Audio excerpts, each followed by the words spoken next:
Alors, quand vous serez prêt, la réunion peut ouvrir. Le Conseil de la municipalité de la paroisse de Sainte-Marie-Madeleine siège en séance ordinaire ce lundi 8 septembre 2025, en présentiel et en présence du public. La séance sera diffusée sur le site Internet de la municipalité dans les 24 heures de la séance. Je vais demander à chaque personne de s'identifier individuellement. Christine Bourgeois, numéro 2. Denis Choquette, siège numéro 4. Patrick Musigny, siège numéro 5. René Martin, siège numéro 6. René Poirier, siège numéro 3. Daniel Bouchard, siège. Excusez mon retard. C'est le choix. Daniel Bouchard, siège numéro 4. Numéro 1. Numéro 1. Pourquoi juste 4? Assiste également à la séance le directrice générale, greffière trésorière, Mme Josée Vandet, ainsi que moi-même. Je veux vous aviser qu'il me reste une séance avant la dissolution du conseil municipal en vue des élections générales du 2 novembre 2025. La dernière séance aura lieu le 29 septembre à 19h30 ici même. Alors, on va passer au point 1.1, c'est justement un avis public sur les élections municipales du 2 novembre. Alors, à titre de présidente d'élection, j'ai donné avis public la semaine dernière à l'effet qu'il y aura des élections municipales le 2 novembre 2025. Alors, c'est la même règle pour toutes les municipalités du Québec, à l'exception de quelques municipalités là, qui se fusionnent et dont les élections ont été reportées. Alors, les gens qui désirent se présenter aux élections peuvent déposer leur candidature entre le 19 septembre et le 3 octobre. Du lundi au jeudi de 8h30 à 17h, le vendredi sur rendez-vous, sauf la dernière journée, le 3 octobre, où le bureau sera ouvert de 9h à 16h30 pour recevoir les candidatures. Au fur et à mesure que je recevrai des candidatures, elles seront inscrites sur le site d'Élections Québec. Alors, vous pourrez suivre sur le site d'Élections Québec et sur le site de la municipalité les candidatures reçues. Les formulaires doivent être complets. La municipalité a adhéré à 2 projets pilotes. Le projet pilote des photos sur les bulletins de vote et également des textes de présentation. Donc, pour que la demande soit complète, les photos doivent me parvenir en même temps que le dépôt de la candidature et également les textes des candidats. S'il n'y a pas de photos, je la prendrai dans mon bureau, peu importe l'habillement, l'allure que vous aurez. Alors, soyez-en avisés. Au 1.2, rappel des règles d'après-mandat. Alors, à titre d'information pour les élus municipaux, j'ai fait état des règles d'après-mandat qu'ils doivent respecter. Bien entendu, le code d'éthique, de déontologie, de neutralité religieuse de la municipalité continue de s'appliquer. Donc, il y a une obligation d'agir avec loyauté envers la municipalité après le mandat et de ne pas divulguer de renseignements confidentiels dont ils ont pris connaissance durant leur mandat. Ça interdit à toute personne qui a eu un mandat au sein de la municipalité pour les 12 mois qui suivent d'occuper un poste d'administrateur ou de dirigeant d'une personne morale, un emploi ou toute autre fonction qui ferait en sorte qu'elle-même ou toute personne qui travaillerait avec elle tirerait un avantage indu du rôle de conseiller municipal.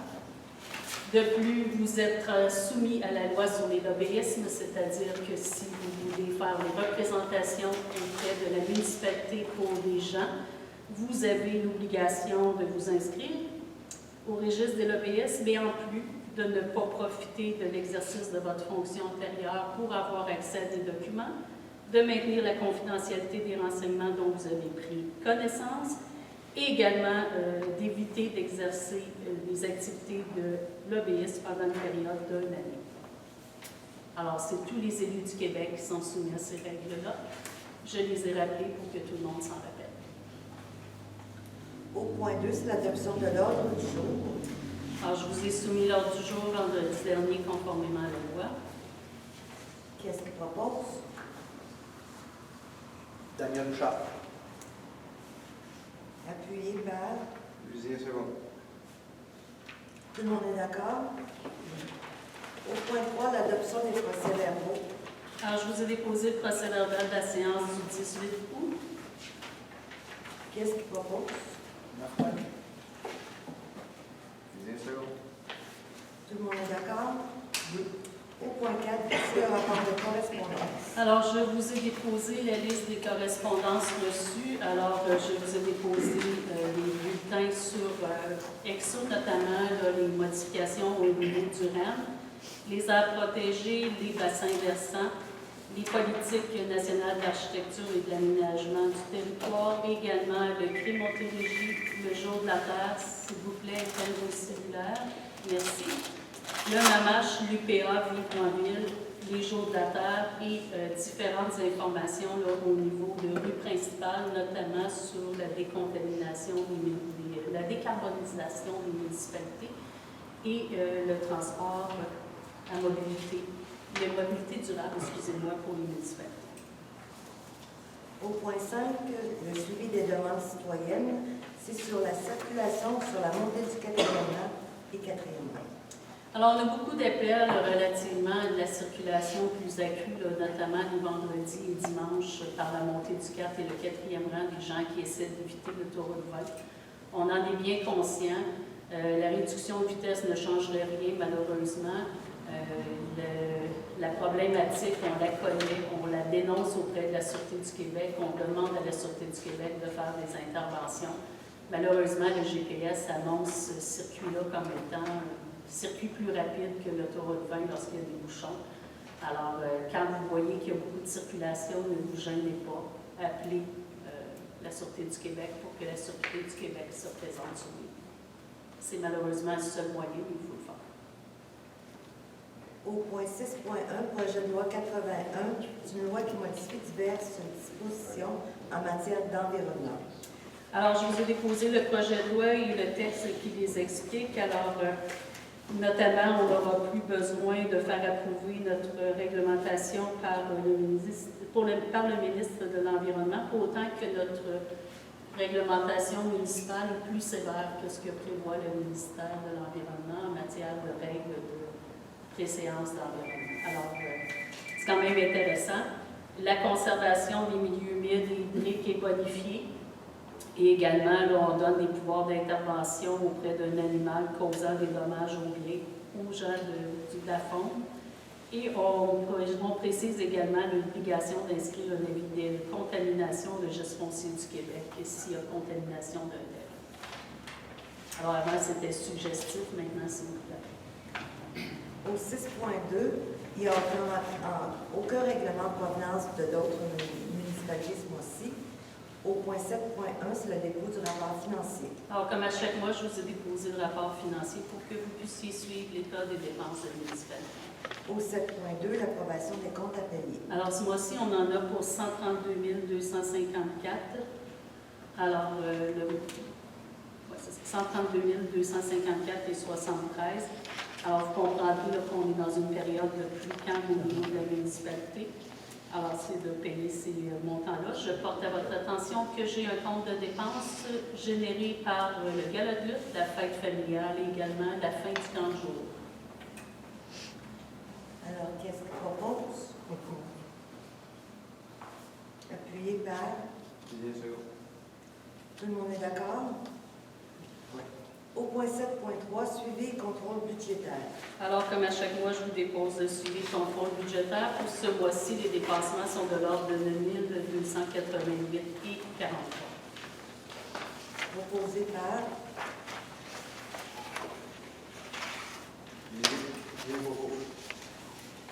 Appuyé de? Qu'est-ce qui se rend? Tout le monde est d'accord? Au 7.4.1, embauche et autorisation de formation pour des pompiers formés et non formés. Alors, si vous vous rappelez, au printemps, on avait engagé 4 pompiers, 2 ont requitté par la suite suite à une opportunité d'emploi qui leur a été offerte sur le territoire, ailleurs que sur le territoire. On a rencontré des nouveaux pompiers et on vous propose de procéder à l'embauche de pompiers formés en les personnes de Tristan Malo, Frédéric Jean, Gabriel Aymon. Également de procéder à l'embauche de 2 pompiers non formés mais qui demeurent très près de la caserne et qui ont un potentiel très intéressant, M. Sébastien Dubé, Alexandre Brest. Et on vous demande également là, de permettre qu'on équipe ces pompiers-là avec les uniformes, les appareils faciaux, les bottes, les radios et tout ça. Donc, on affecterait une somme de 1 850 par pompier à même les surplus non affectés, puisque les montants pour les achats de bunkers de cette année étaient déjà rencontrés. Et on autoriserait, dès qu'il y aura un nouveau départ, on sait qu'on a déjà des pompiers en congé à durée déterminée et également des gens qui pensent à la retraite. Donc, on engagerait par la suite, dès qu'il y aura un départ, M. Hélène Vachon, qui est un pompier étudiant, et M. Hugo Laporte, qui est un pompier au privé. Alors, si vous êtes d'accord, les sommes pour équiper ces deux pompiers-là, eux, seraient prévus au budget 2026. Je propose. Tout le monde est d'accord? Oui, question? Oui. Madame la mairesse. Au niveau des pompiers, beaucoup de roulements. Depuis des années, on voit toujours ça. Je pense que c'est comme ça dans notre municipalité. Peut-être René est plus en mesure de répondre. Quoi faire pour avoir une certaine stabilité au niveau des pompiers? Est-ce qu'il y a quelque chose qu'on peut faire? Parce que il me semble que ça doit coûter une fortune, la formation, les bunkers. Parce que le bunker, On le récupère. on le récupère. Le bunker, on le récupère, mais ce qu'il faut comprendre, c'est qu'on est un service à temps partiel. Ouais. Donc, quand vous allez avoir des pompiers à temps partiel, les gens vont s'en aller vers les plus grands services. Naturellement, la masse d'employés dans le monde municipal s'enligne beaucoup plus vers la retraite que vers une jeune catégorie. Donc, les gens sont pompiers chez nous, restent chez nous la majeure partie, malgré des emplois à temps plein ailleurs. Et quand ils ont la possibilité de vivre de leur passion, dans le fond, bien, ils s'en vont vers nos villes. Mais est-ce que c'est la même réalité dans les autres municipalités? C'est partout au Québec. C'est C'est partout au Québec. Si vous me permettez, la seule manière d'aller à la rencontre de ces choses défaitistes-là, c'est de trouver un leader comme à Saint-Damas. Il y a une personne, il a regardé toute la caserne, c'est rendu pratiquement tous des jeunes pompiers par rapport à une personne. C'est un leader qui est allé voir ses chums. Fait que c'est un peu une confrérie comme qu'il y avait dans le temps à Sainte-Madeleine, là, qui est plus présentement, parce qu'ils ont opté pour des pompiers d'emploi. Fait que ça a tué la réalité. Une réalité bien différente de Saint-Damas, mais effectivement. Alors, au 7.5, je vais vous présenter le rapport sur les faits saillants du rapport financier et du rapport du vérificateur sur le budget. Alors, conformément aux dispositions de l'article 176.2.2 du Code municipal du Québec, c'est avec plaisir, à titre de mairesse de la municipalité de la paroisse de Sainte-Marie-Madeleine, de vous présenter les faits saillants du rapport financier préparé par FBL pour l'exercice financier s'étant terminé le 31 décembre 2024. L'année 2024 a été une année charnière dans notre mandat. Nous avons pu octroyer le contrat de réflexion de la conduite d'aqueduc, de la montée du 4e rang et du 4e rang. En date du présent rapport, il ne reste que la correction des déficiences à effectuer. Nous avons également finalisé les plans pour le projet d'égout pluvial du domaine du Lac-Huron. L'appel d'offres sera lancé cette semaine. Nous avons également repris, en collaboration avec les villages, la gestion de la régie d'assainissement des eaux de Sainte-Madeleine et de Sainte-Marie-Madeleine. Nous avons appris la mauvaise nouvelle quant à la desserte d'égouts sanitaires du secteur d'Ouville, mais sans tarder, nous avons effectué les démarches pour mettre en place notre plan B. Tout cela en effectuant nos travaux habituels et en finissant plusieurs dossiers de moindre importance. Notre municipalité se porte très bien financièrement. La gestion de cette dernière est faite sainement et nous pouvons être fiers du travail accompli. Notre municipalité peut s'enorgueillir d'avoir une équipe municipale dévouée qui ne compte pas ses heures pour satisfaire les demandes citoyennes et voir à leur bien-être. Encore cette année, la municipalité pourra bénéficier d'un surplus de l'ordre de 1 170 465, principalement généré par les ventes de propriétés sur notre territoire et la comptabilisation de subventions.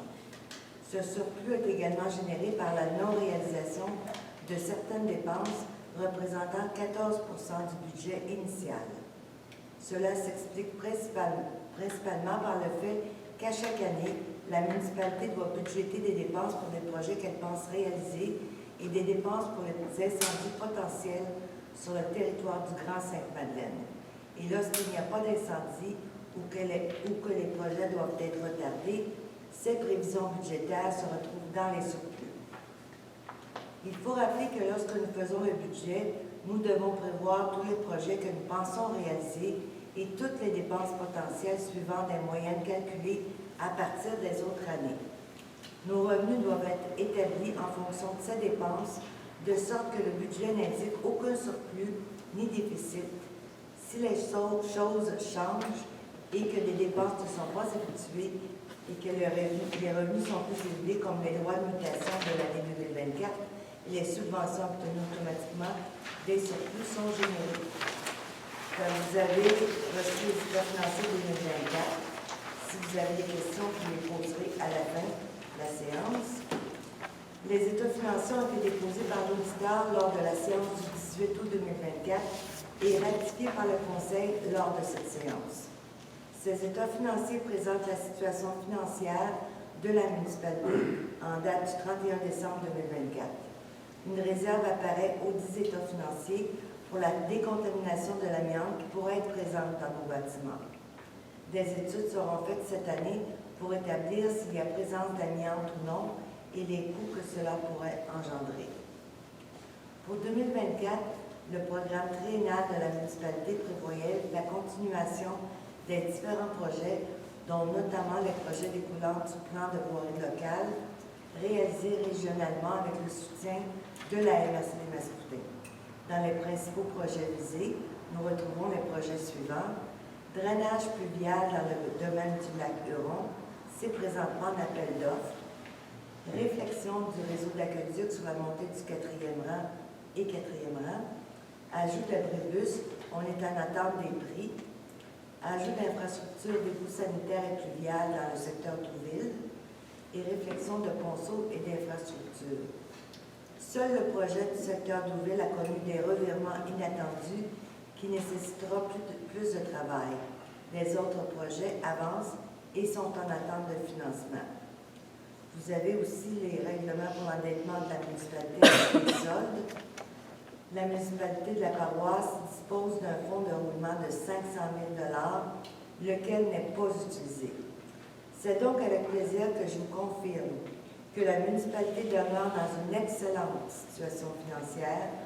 Je remercie mes collègues du Conseil, les membres de l'équipe municipale et nos citoyens et citoyennes pour leur grande collaboration et leur effort soutenu pour et au bénéfice des citoyennes et citoyens de notre paroisse de Sainte-Marie-Madeleine. Merci.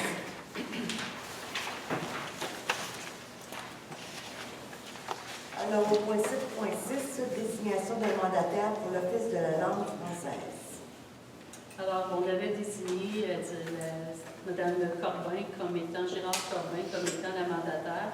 Vu son absence pour une durée indéterminée, je vous propose de me désigner officiellement pour être la mandataire au sein du ministère. Qu'est-ce qu'il propose? Monica. Appuyé par. Puis un second. Tout le monde est d'accord? Au 7.6, c'est la liste des locations pour août et septembre 2025 de la salle municipale. Alors, comme à chaque mois, je vous dépose les locations pour les mois d'août et septembre. C'est beaucoup plus tranquille, là, ça reprend en octobre. Au 7.8, c'est l'information sur les redevances pour la carrière et Saint-Pierre. Alors, on a reçu une somme de 16 201 et 2 en provenance de la ville de Mont-Saint-Hilaire et de la municipalité de Saint-Jean-Baptiste pour la période, du 1er janvier au 31 mai 2025. Et on a reçu de la MRC de la Haute-Yamaska pour la même période une somme de 6 372 et 40. Alors, c'est mis dans la réserve carrière Saint-Pierre pour les chemins publics. Au 7.9, autorisation de signature pour l'entente intermunicipale pour le service d'ingénierie et expertise technique 2025-2029. Alors, comme vous le savez, on est parti à l'entente pour les services d'ingénierie et d'expertise technique de la MRC. La municipalité de Saint-Dominique voudrait intégrer l'entente. C'est une entente qui prévoit que si on utilise les ingénieurs, on paie et il y a un nombre d'heures dans la banque pour pouvoir se faire. Donc, si vous êtes d'accord, autorisez Mme Gauvin et moi-même à signer pour inclure la municipalité de Saint-Denis. Qu'est-ce qu'il propose? Busier, second. Tout le monde est d'accord? Au 7.10, c'est l'autorisation pour renouveler le contrat de service animalier. Alors, le contrat de service animalier prend fin à la fin de l'année, 31 décembre 2025. On renouvellerait pour 2026 à 2030.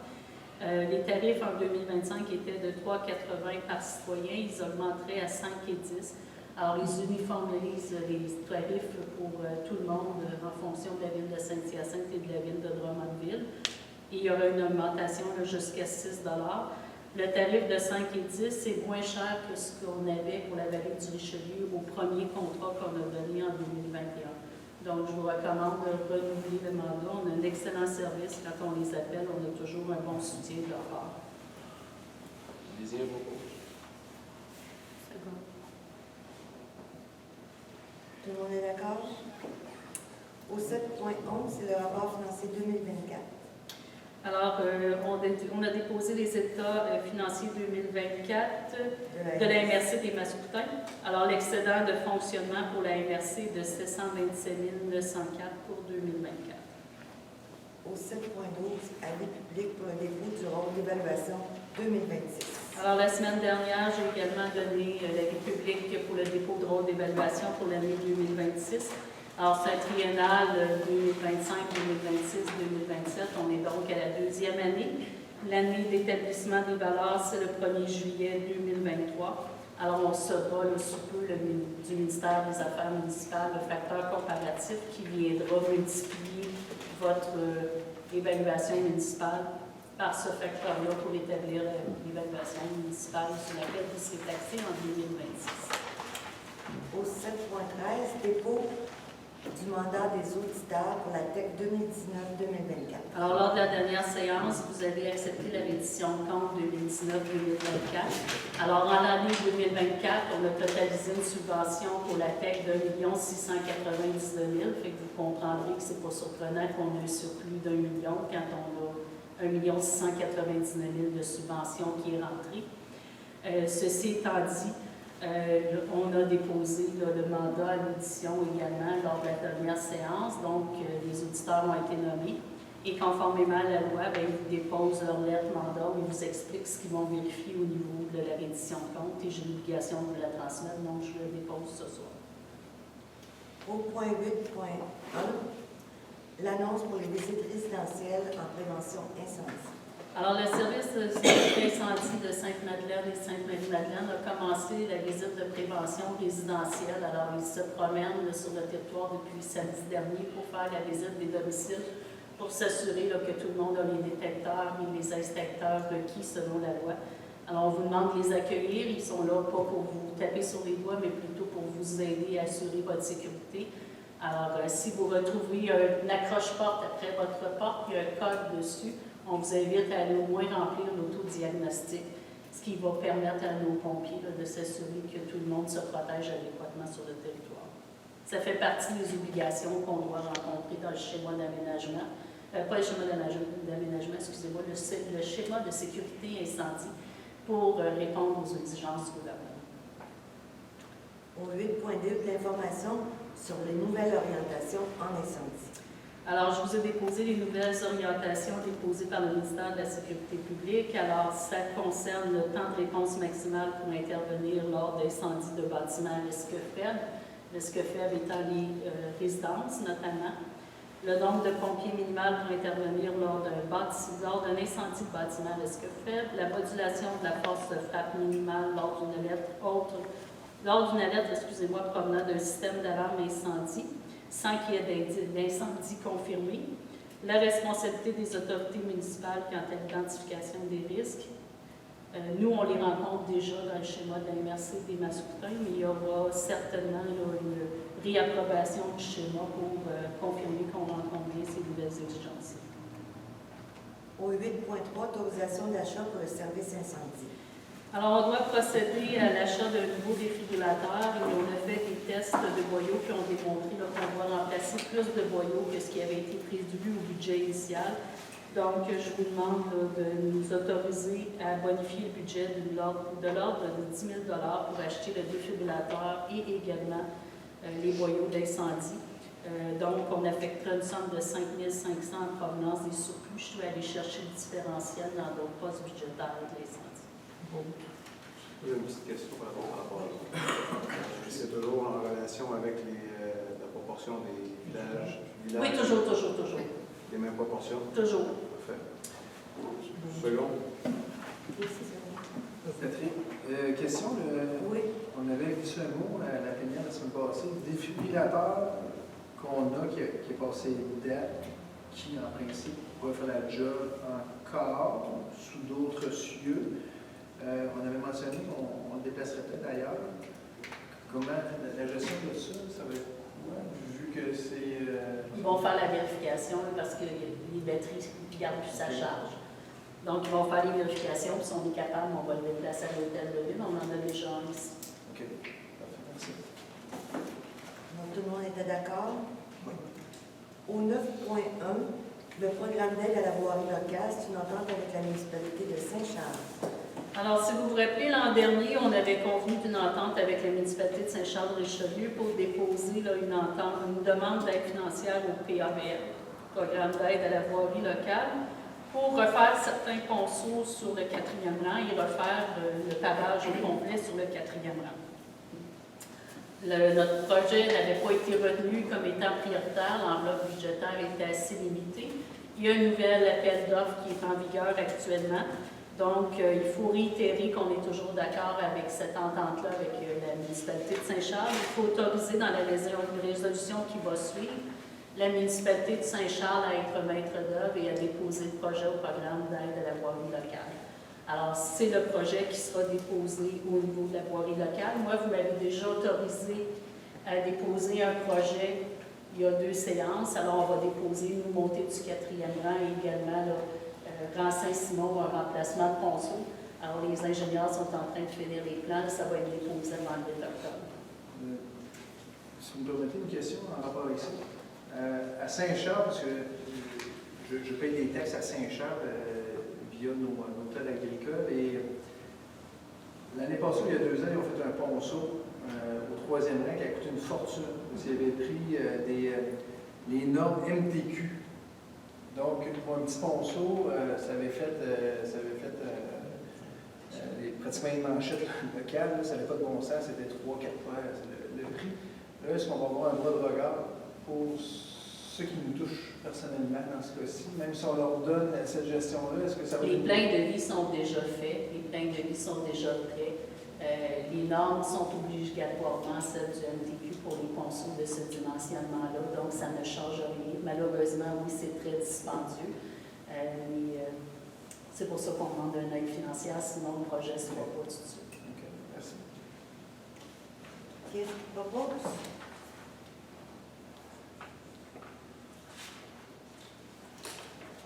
Je vais proposer parce qu'on n'a pas le choix. Il faut le faire. Bien sûr. Tout le monde est d'accord? Alors, le point, c'est la désignation du maître d'œuvre pour le dépôt de la demande d'aide financière.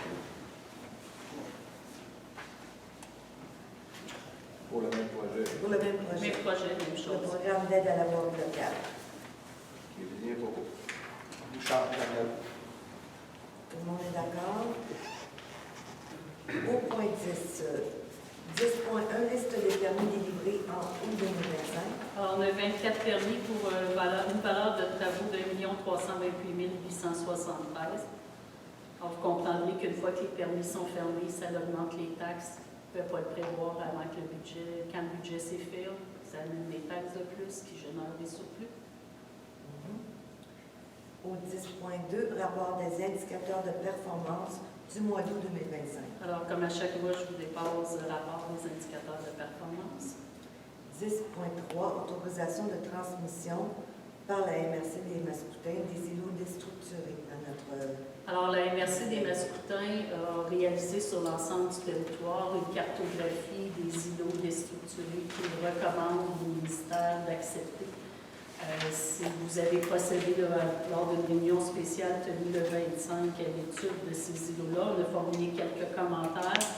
Alors, c'est pour m'autoriser à déposer des commentaires qu'on avait souscrits ensemble à la MRC. Il faut comprendre qu'une fois que ces îlots déstructurés-là seront inclus au schéma, ça permettra éventuellement à la MRC de déposer une demande collective au niveau de la CPTAQ pour qu'au moins ces îlots-là soient reconnus à caractère résidentiel. Bien, propos. Tout le monde est d'accord? Au 10.4, dépôt de la politique en application de la MRC des Mascoutins. Alors, je vous ai déposé la nouvelle politique en application de la MRC des Mascoutins, tel que je vous ai indiqué lors de la plénière. Il y avait une demande de la ville de Saint-Hyacinthe qui est de l'injection d'argent des municipalités pour construire du logement social. Les municipalités ont préféré garder chacune pour elles ces investissements-là. Donc, il n'y aura pas d'argent disponible pour l'instant de la part des municipalités pour le régional, mais plutôt pour chacune de leurs territoires. Au 10.5, décision de la Commission de la protection du territoire agricole pour le lot 2 366 386. Alors, c'est une demande de Rabelais qui avait été adressée à la CPTAQ sur une superficie de 4,3 hectares dans le rang nord-ouest pour une période de 8 ans. Alors, ça a été accepté. Au 10.6, annonce du site de dépôt pour les plastiques agricoles. Alors, les plastiques agricoles n'iront plus dans les bacs à déchets ou à récupération. À compter du 15 octobre, on pourra aller les déposer dans des points de dépôt qui seront situés à Saint-Damas et à Saint-Hyacinthe. Au 10.7, rapport et appui pour la Maison du Canada. Maison Canada. Oui, alors le gouvernement du Canada a mis en place une nouvelle entité chargée de construire des logements abordables, d'offrir du financement aux constructeurs d'habitations abordables et de catalyser une industrie de construction domiciliaire plus productive. Ils appellent ça Maison Canada. Or, ça a été mis en place pour répondre à la crise du logement. Il y a des objectifs qui sont rencontrés dans le programme, mais ça ne permet pas aux municipalités d'y adhérer et ça ne permet pas aux municipalités d'aller chercher de l'argent pour leur municipalité. Alors, la FQM nous demande de l'appuyer pour qu'on puisse faire des représentations auprès du gouvernement pour que ce programme-là soit ouvert à tout le monde, autant les communautés en région qui ont des grands développements à faire que les municipalités locales pour leur permettre d'accélérer la négociation et la conclusion d'entente pour qu'on puisse avoir la création de logements sur le territoire de la MRC des Mascoutins. Qui est-ce qui propose?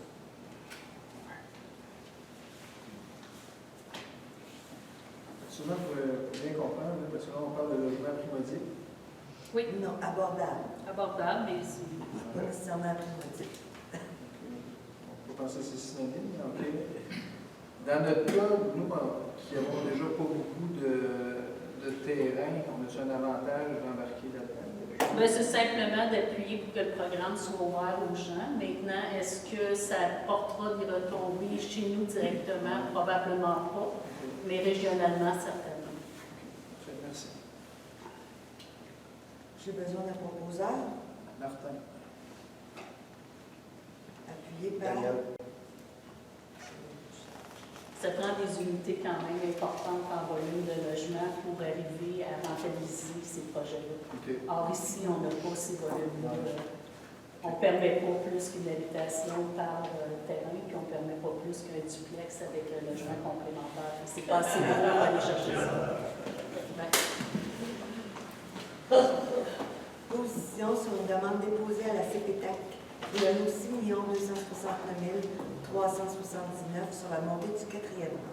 Alors, c'est une demande de M. Sylvain Brodeur pour créer 3 lots à des fins résidentielles, à même le 5 000 m², qui souhaite voir reconnaître à des fins résidentielles. Alors, vous avez décidé de prendre acte de la demande et de vous en remettre à la CPTAQ pour la prise de décision. C'est toujours le cas, ça prend un proposeur en secondaire. Bien, propos. Martin Second.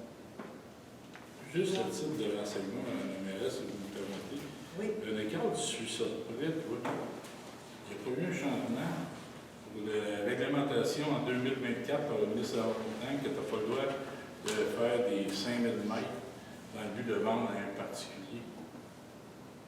Mais dans ce cas-ci, assurément, là, la CPTA, quand elle va voir que c'est en agriculture, comme ça, les chances sont très, très faibles. Non, mais moi, ce que je me dis, c'est que la loi a été changée en 2024. Tu n'as pas le droit de lotisser pour vendre à un privé. Comme toi, tu as le droit de dire je garde un lot pour ma fille. C'est juste ça que ça a été changé en 2024, parce que je ne comprends pas. Merci. La demande est quand même là, donc il faut y répondre. On a répondu qu'effectivement. Oui, je comprends. Non, je comprends, Mme Madame, mais c'est juste que. C'est ça. Au 10.9, semaine de réduction des déchets du 20 au 26 octobre. Alors, du 20 au 26, ce sera la semaine de réduction des déchets qui se déroulera sur le thème « Consommer moins, mais mieux ». Alors, c'est pour proclamer la semaine et inviter les citoyens à réduire leurs déchets. Qui est-ce qui propose? Tout le monde est d'accord? Au 11.1, c'est la proclamation aussi de la Semaine québécoise des rencontres interculturelles. Alors, ça se tiendra du 3 au 9 novembre sous le thème « Le Québec en commun ». Alors, les politiques de famille et des amis de notre territoire encouragent l'établissement de nouvelles familles. Alors, on doit faire des mesures pour favoriser l'inclusion, l'intégration et la rétention des personnes issues de l'immigration. Alors, on a différents outils à la municipalité pour les accueillir. Alors, si vous êtes toujours d'accord, on va proclamer la Semaine québécoise des rencontres interculturelles. Attends une seconde. Tout le monde est d'accord? Au 11.2, invitation à la soirée d'accueil des nouveaux résidents le 17 septembre à 17h30. Alors, vous êtes invités à la soirée d'accueil des nouveaux arrivants le 17 septembre, 17h30, au Centre des Arts Juliette Lassonde. Si vous voulez y aller, on doit rendre une réponse d'ici demain matin, alors simplement m'aviser. Au 11.3, invitation pour la Journée de la culture. Alors, ce sera le 27 septembre. Je sais que vous revenez du congrès cette journée-là, mais ce sera le 27 septembre de 10h à 11h15 à la salle municipale, ou 11h15. Il y aura 2 représentations d'un conteur avec des contes pour les enfants. Alors, vous êtes les bienvenus. Au 11.4, le 23 septembre 2025 à 17h, la Société d'aide au développement des collectivités va tenir une assemblée générale. Alors, l'Assemblée générale, vous êtes invités également. Dossier divers 12.1, souper bénéfice, amis du crépuscule.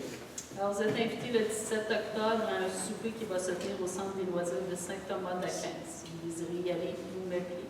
Au 12.2, invitation aussi une marche le 5 octobre pour l'Association des Stomisiers Richelieu Yamaska. Alors, le 5 octobre de 10 à 12 heures au Cégep de Saint-Hyacinthe. Au 12.3, lancement de la campagne Centraide Richelieu Yamaska. Ce sera la 70e campagne qui se tiendra. Le lancement a lieu le 22 septembre à Granby et vous êtes invités. Et on y arrive à la période de questions. Madame Cadieux. J'aimerais savoir, avec le point 10.3, la réunion qui a eu lieu le 25 août, qu'est-ce qui en est sorti du moratoire concernant les logements qui sont construits sur du ruisseau du Moulin, sur une rencontre spéciale pour savoir qu'est-ce qui était pour les triplex, là? Qu'est-ce qui en est sorti? Ça a été sur les îlots déstructurés principalement. Qui se Le sujet. Pardon? trouve avec les îlots des. C'est en campagne, dans la zone agricole, des maisons, des groupements de plus de 3 maisons collées qui ont un caractère uniquement résidentiel. Donc, la MRC aimerait éventuellement faire reconnaître que ce sont des terrains résidentiels et non plus des terrains agricoles, mais pour la portion qui est considérée résidentielle. La réunion a eu lieu là-dessus principalement. Elle a été très longue. Par la suite, on a abordé le sujet des unités et le conseil a préféré reporter au prochain conseil. Mais tu nous as dit qu'on n'avait pas le droit de mettre un moratoire. Bien, si vous voulez mettre un moratoire, vous ne pouvez pas mettre de moratoire. Ce que vous pouvez faire, c'est donner un avis de motion. Vous n'aurez pas le temps d'adopter un règlement, mais si vous voulez donner un avis de motion, vous pouvez donner un avis de motion. Ça ne changera rien au fait que vous allez devoir attendre le prochain conseil pour adopter un règlement. Ça, c'est toujours reporté. Le 18, ça a été reporté. Ça va aller au 25. Le 25, ça va peut-être reporter aux prochaines réunions. Ben, Mais le 25, il y a eu une réunion. Oui, exactement. C'est- Puis quand on est arrivé à ce sujet-là, malheureusement, il y a des gens qui quittaient. Et c'est pas moi. Nous autres, on pensait à mettre un moratoire, mais vu qu'il faut le changer, il faut mettre une information. C'est pour ça que... Ça ne sera pas adopté comme règlement avant le prochain conseil. Ils vont peut-être décider d'autres choses.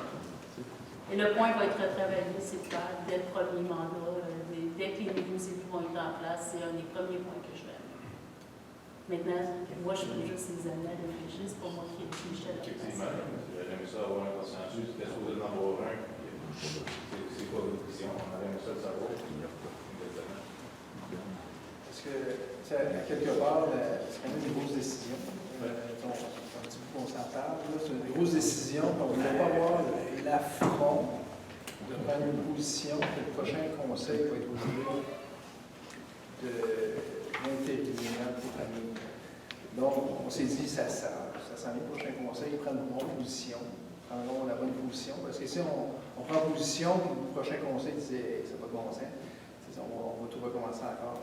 Donc, tu sais, on est à minuit moins une, il reste un mois, puis on va dire 2 mois, puis là, ça repart avec un nouveau conseil qui va repositionner. Je comprends que ça va faire encore, comme on se fait dire, les auteurs de permis étaient loués. Les auteurs de permis étaient loués. Depuis le début, depuis 3 ans, c'est ce qu'on se fait répéter aux Europes. À tous les coups, on joue, on traverse. La prochaine maison mobile qui s'en va, ça va être pas encore un autre 6 logements qui s'en vient. Un autre duplex. J'ai pas de demande au moment où on se parle, puis je peux pas vous dire l'avenir. Comme je peux pas vous dire combien il y a de maisons qui vont se vendre dans une année, je peux pas vous dire si vous allez vendre votre maison.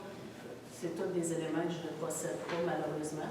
Je vois pas de possibilité actuellement de développement de d'autres complexes à brève échéance. Le conseil finit de siéger le 3 octobre. Moi, je comprends, mais lorsqu'il y a eu la discussion, Et c'est impossible. Oui. L'autre maison à côté de Mario est à vendre, elle est à vendre, elle a été vendue. Elle a été vendue à un autre entrepreneur, vous êtes au courant qu'il y a un autre immeuble qui va se construire là. Bien, pas moi, j'ai pas eu de demande. Bien sûr, vous m'avez parlé dans la réunion. C'est quelqu'un qui achète une maison mobile de terrain. Exactement. Il faut qu'il fasse une demande pour diviser le terrain au gouvernement. Puis ça, on va le dépasser. Le nouveau conseil va pouvoir jouer là-dessus s'il y a quelque chose J'ai qu'ils pas font. encore de demande. C'est ça. C'est ça. Fait que la demande de lotissement, il faut que ça aille à Québec, il faut que ça revienne. Il C'est parlait assez de long. 4 logements, puis il était supposé avoir une compagnie qui est installée à l'arrière, là, pour rafraîchir la mémoire. Mario était ici, notre Oui. le voisin. C'est ce lot-là exactement qu'on va prendre en question. Le 4 logements? Oui. Mais le 4 logements, c'est au coin du boulevard, Rodrigue. Non, celui le côté de chez Mario, exactement, la maison mobile de l'ancienne factrice. La madame qui a vendu, madame Roger qui a vendu, c'est ça? Exactement. Tu sais, le gars, il était supposé mettre 3 camions de crevettes dans sa cour. Oui, mais ça, il ne peut pas ici.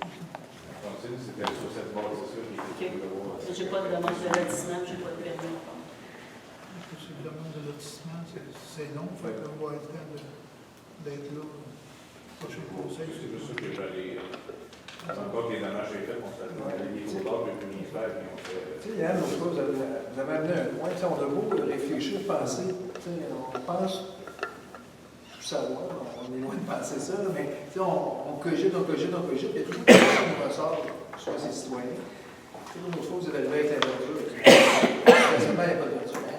Même nous autres, OK, il va falloir prendre position. Tu sais, il y a comme un point où vous amenez que. Il y a un schéma complet à faire. Mais c'est ça, nous autres, tu sais, initialement, on pensait bien faire, on l'a fait, là, on a dit crime, on fait un maudit bon coup, une vision à partir de vision plongeante, on pensait bien faire, là, on levait un autre flag, ça nous a sorti, tu sais, comme Quand on regarde la réglementation, je sais qu'on peut dire qu'il n'y a pas un jour encore dans la proposition de la municipalité, mais il est supposé avoir une zone verte. Il est couvert versus la bâtisse qui a été construite. Elle est où, cette zone verte? Il y en a pas dans la réglementation sur la Bien, la nouvelle, peut-être. Mais dans celle qu'on a sur le site Internet, là, on regarde la grosseur des bâtiments, qui est supposé d'avoir une certaine capacité. Mettons, le terrain, on sait même les 10 000 pieds. On a supposé garder un quelques pieds de verdure ou quoi que ce soit. de stationnement, entre autres. Le stationnement. Quand on augmente de 2,5 par logement, à 2,5 par logement, il faut les mettre à quelque part. J'avais 2,5 places. Je Je vais vous demander, quand vous allez prendre la parole, de vous avancer au micro, de prendre la parole, d'attendre votre tour aussi. Puis on ne commencera pas à des débats non plus finis comme on fait On chaque séance. en parlait quand même. Avant ça, on était à 1,4 de stationnement. Oui. Là, on l'avait remonté à 2,25. C'est sûr que si- ça rentre c'est pas. sûr que Sur si- papier, ça fonctionne, mais en pratique, ça rentre pas. Ben, si sur le papier, là, c'est approuvé, il faut qu'ils les aident. Il faut qu'il y ait 2,25 du stationnement. Ça veut dire que s'il y a 6 logements, il faut qu'il y ait comme environ 14 de stationnement.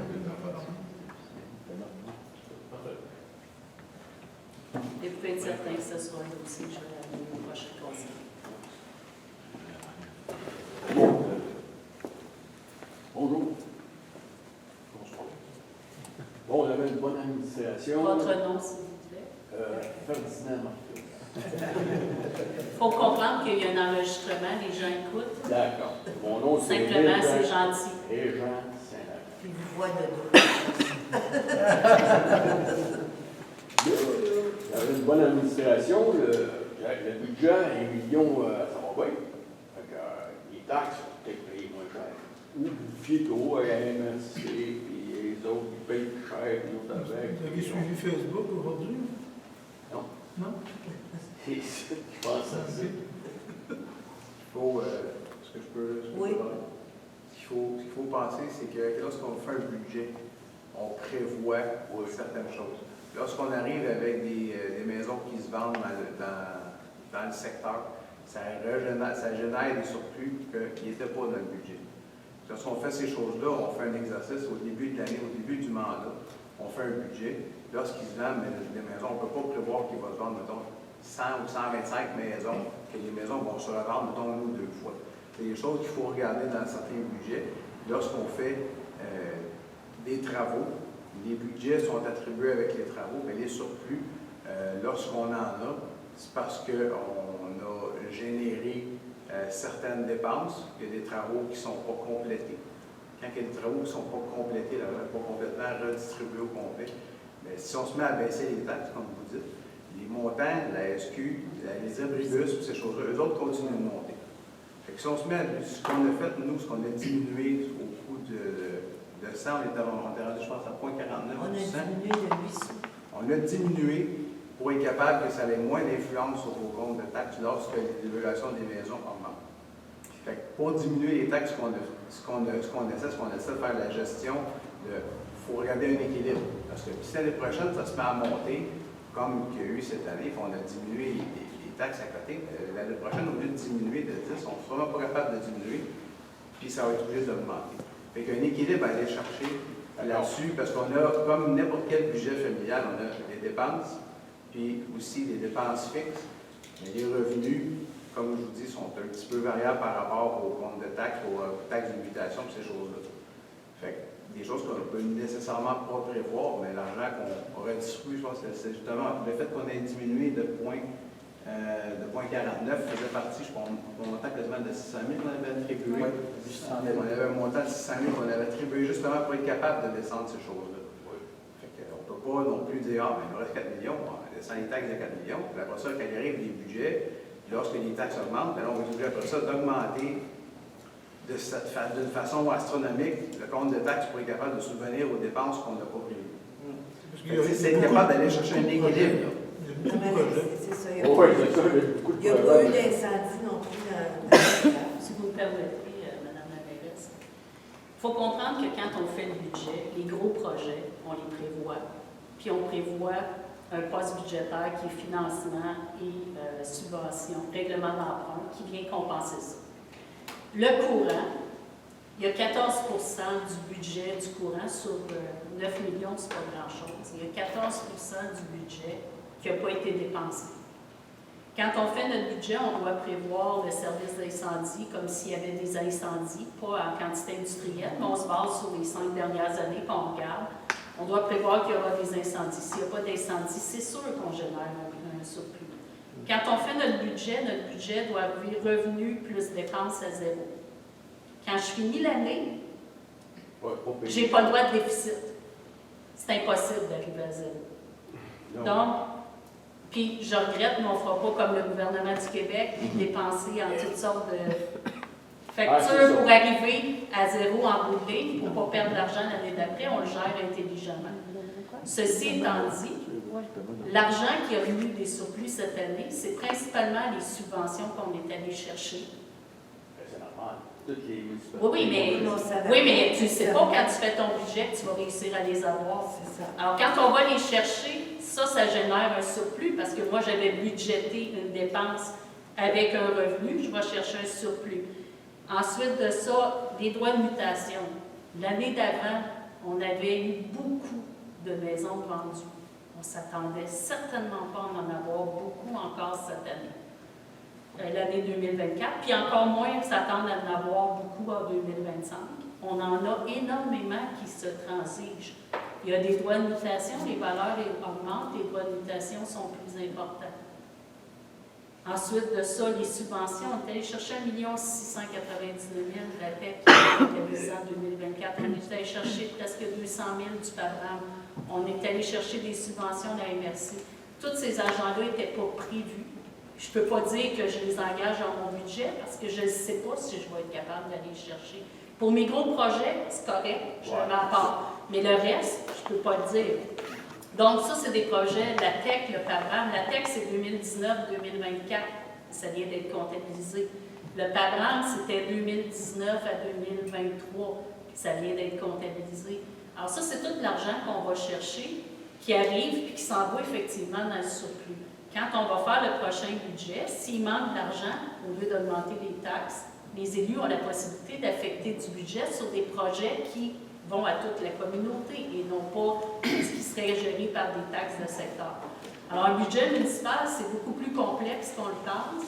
Et malheureusement, bien, quand on part avec le devoir d'arriver à zéro et le devoir de finir sans déficit, inévitablement, toutes les municipalités du Québec qui sont bien gérées vont générer des surplus. D'accord. Puis la salle, ça, là, pouvez-vous être permis pour voter? Allez-vous Pas pour l'instant. pas de dénoncer? On attendait la modification de la loi sur la protection du territoire agricole, qui là va nous permettre de faire les modifications. Maintenant, je n'ai pas eu le temps d'envoyer la demande à la CPTAQ, j'ai d'autres priorités actuellement. Mais ça va être fait, c'est sûr. Pas eu le temps de demander pour... c'est pas de longtemps. Non, du tout. Ah oui? On attendait la loi, fait qu'on fait nos démarches pour le faire effectivement. Juste pour vous enchérir, M. Saint-Laurent, Oui. les 5 prochaines années, là, je ne veux pas me faire un prophète de malheur. L'autopompe, elle peut sauter, c'est 900 000. 900 000 à 1 million d'autopompe. La caserne, ça se peut qu'on en refasse une neuve. C'est toutes des dépenses qui vont taper dans la face des citoyens. Les gros asphaltages, il y a des choses qui vont arriver. Dans le secteur de ville, ça va coûter plusieurs millions. Si ça coûte 5 millions, qu'on a juste 1,5 de subventions, on va chercher de l'argent où? Fait que c'est ça, il ne faut pas se péter le bretelle qu'on a des millions en surplus.